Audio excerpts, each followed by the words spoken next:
టీవీలలో సీరియల్ చూస్తే సంవత్సరాల కొద్ది కొనసాగుతూనే ఉంటాయి. వాటికి ఆరంభం ఎప్పుడైందో చెప్పలేము, అంతం ఎప్పుడైతుందో కూడా చెప్పలేము.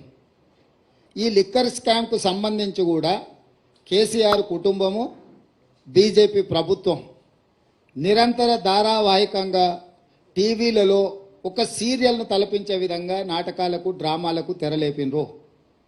ఇన్ని సంవత్సరాల నుంచి కొనసాగుతున్న ఈ డ్రామా నిన్న అరెస్టు డ్రామాతో పతాక స్థాయికి వచ్చింది. అసలు ఇన్ని రోజుల నుంచి ఇంతమందిని అరెస్టు చేసి ఇప్పటి వరకు అరెస్టు చేయకపోవడము, రెండవది ఈరోజు ఎన్నికల నోటిఫికేషన్ వస్తుందనంటే ఒకరోజు ముందు అరెస్టు డ్రామాకు తెరలేపడము దేనికి సంకేతం ఇది? అంటే అవినీతి మీద చర్యలు తీసుకున్నామని ఛాంపియన్షిప్ వాళ్ళు తీసుకోవాలని, సానుభూతుల కోటాలో వీళ్ళు ప్రజల సానుభూతి బొమ్మాలి, మమ్మల్ని ఇబ్బంది పెడుతుండ్రు, మమ్మల్ని జైలు పాలు చేస్తున్నారని చెప్పుకోవాలి వీళ్ళు అని ఇద్దరు కలిసి ఒక వ్యూహాత్మక రాజకీయ ఎత్తుగడతో వస్తుండ్రు.